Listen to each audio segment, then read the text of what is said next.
মিলন, তোমার ভিডিও কিন্তু খুব সুন্দর হয়। তুমি কিন্তু কাজ করতে পারো ভাই ফেসবুকে।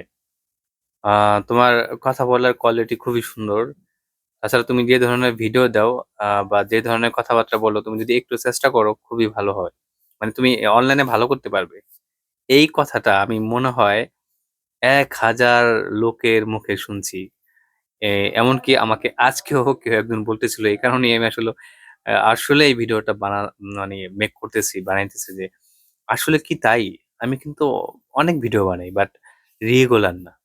আসলে ফেসবুকে আ পেজে বা ফেসবুকে যদি কাজ করেন বা যেকোনো অনলাইন প্ল্যাটফর্মে যদি কাজ করেন, সেক্ষেত্রে আপনাকে রেগুলার হতে হবে। মিনিমাম ৪ টা ভিডিও দিতে হবে ডেইলি এবং আপনার অন্যের ভিডিও দেখতে হবে। সেখানে লাইক, কমেন্ট, শেয়ার করতে হবে। হ্যাঁ, আপনি যদি অনেক ফ্যান ফলোয়ার লাভ করেন, আপনাকে যদি অনেকে ফলো দেয়, আপনি যখন একটা পর্যায়ে অনেক বড় একটা সেলিব্রিটি হয়ে যাবেন আই থিংক, তো তখন হয়তোবা আপনার আর কাউকে লাইক, কমেন্ট, শেয়ার করতে হবে না, কারো ভিডিও দেখতে হবে না। কিন্তু যখন আপনার আইডি গুলো ছোট থাকবে, তখন এটা আপনার করতে হবে। জাস্ট আমি এটা করি না। আমার এই আইডিতে প্রায় ১২,০০০ ফলোয়ার। আই থিংক আমার এই আইডিতে ছিল আ ১৬,০০০ ফলোয়ার্স। ফলোয়ার্স কিন্তু কমে গেছে।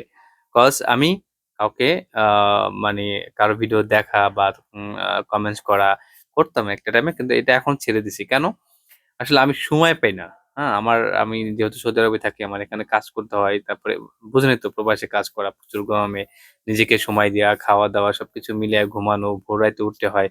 হয় না সবকিছু মিলায়। তো এর মধ্যে দিয়েও যদি আপনারা মনে করেন যে আমাকে দিয়ে কিছু হবে, okay, support me, like, comment, share, তাহলেই তো আমি এগিয়ে যাবো। ভালো থাকুন সবাই।